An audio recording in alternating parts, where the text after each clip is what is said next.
Gary, Gary, Gary. Gary, Gary, Gary. I, you know, I almost don't even know what to say. I mean, who am I kidding? Of course, I know exactly what to say, but it pains me to have to say it. Really, Gary? You're having another Aleppo moment? For real?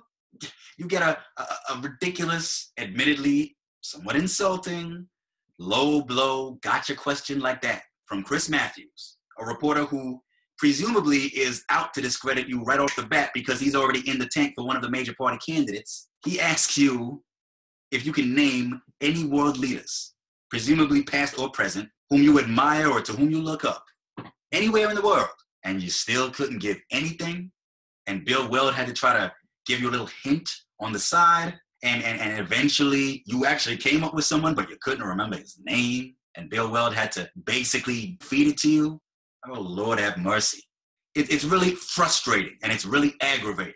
Now, this is something that often happens in politics. When you're not a politician, you're just an ordinary person who's into politics. You care about politics. You care about public policy. You want to see people of a certain ilk running the society in which you take an interest, whether it's your own or another, and you go out of your way to support a certain candidate for public office in public, and in so doing, you implicitly put your own reputation on the line, at least to some degree, or a limited degree, admittedly, but to some degree, you put your own name on the line by declaring your support for such and such a candidate, and you implicitly just put your faith in that person, at the very least, not to embarrass you, not to let you down. And then sometimes something like this happens. And it's so annoying because Gary Johnson, from everything I know about him, is a good man, a stand-up guy. In fact, I think he's compounded the political price that he's been paying as a result of this recent string of gaffes by being too honest. When he was asked, about the Syrian civil war, he said, "What is Aleppo?" out of honesty and candor.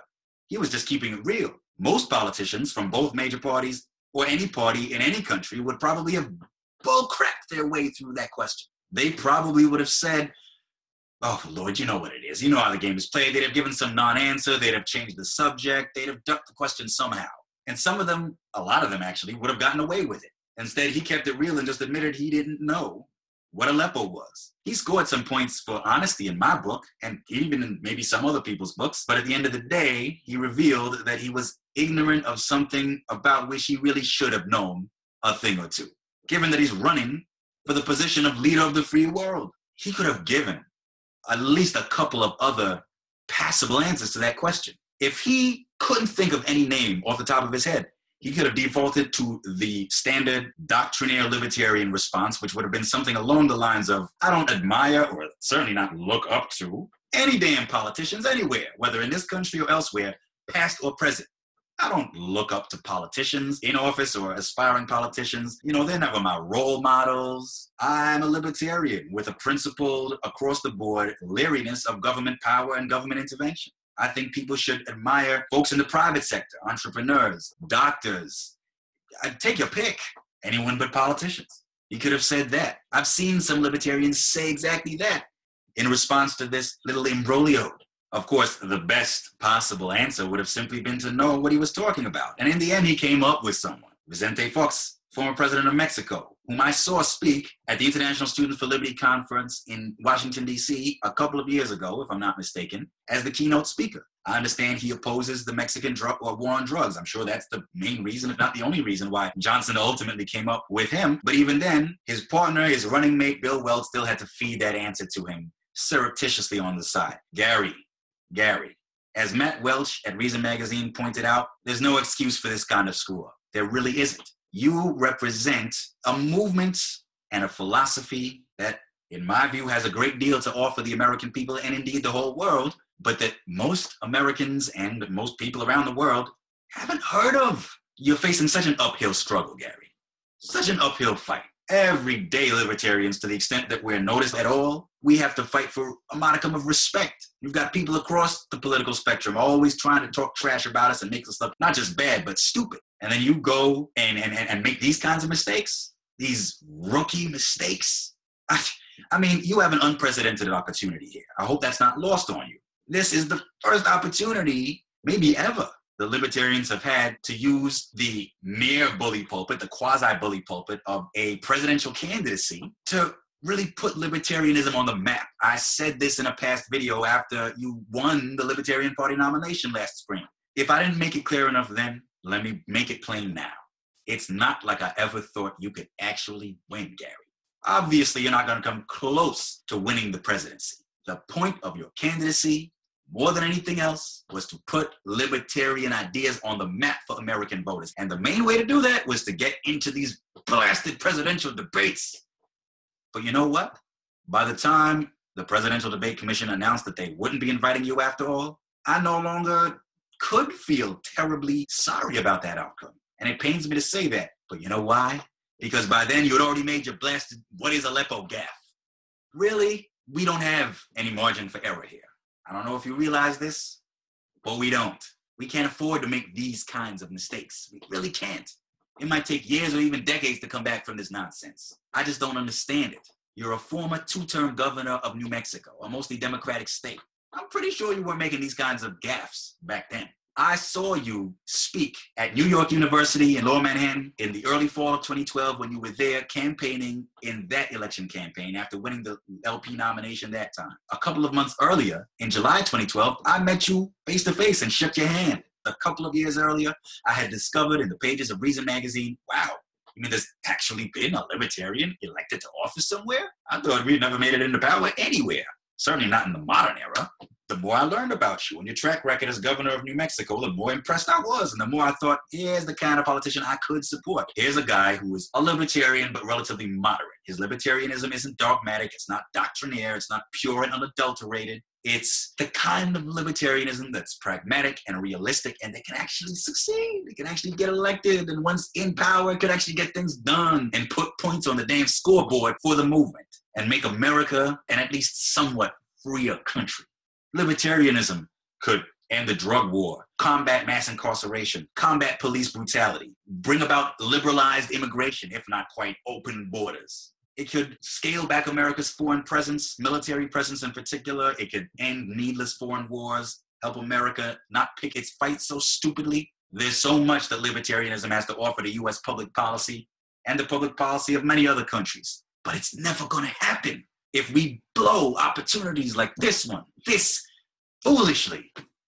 At the end of the day, no matter how unfair it is that Chris Matthews was obviously trying to trip you up with that question, bottom line is you got to get those questions. You got to nail them. You got to knock them out of the park. Really, you have to. You don't have a choice. You're a third-party candidate in a country where third parties get no respect at all, at least not from the mainstream media and the like. And then you're being questioned by a reporter who is clearly in the tank for one of the major party candidates and thus has an incentive to try to make you look stupid so that his candidate, Hillary Clinton, can, not lose too many votes to you. And this is what you do? Have you not prepared? I mean, I got my liberal friends breaking my balls about how ridiculous you look right now, comparing you to Sarah Palin of all people.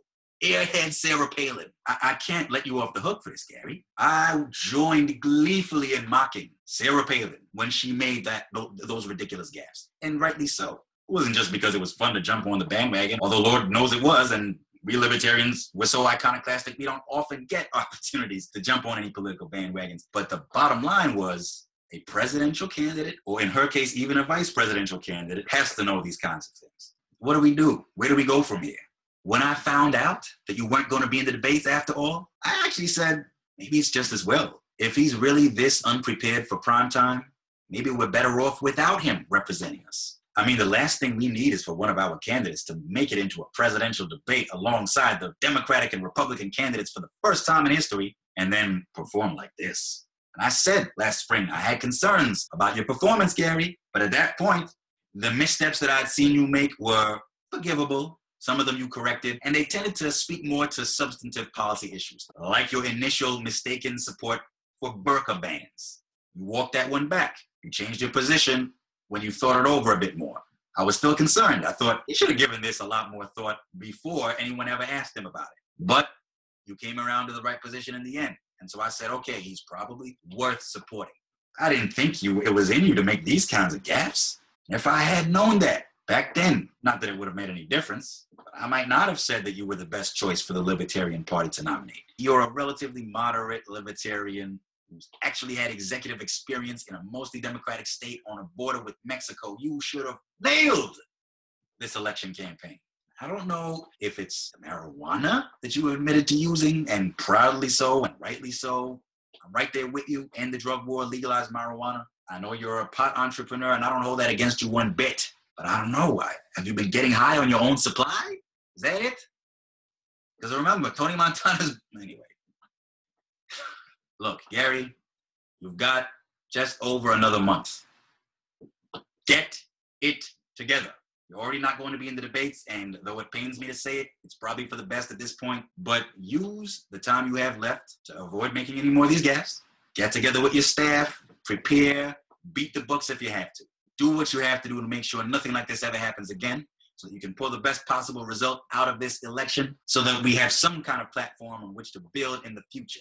It would be such a tragedy, not only for the liberty movement, but for America and the world as a whole, if libertarians as a movement were ultimately to just lose all credibility in American politics because of one man's inexplicable mistakes. Get it together, Gary.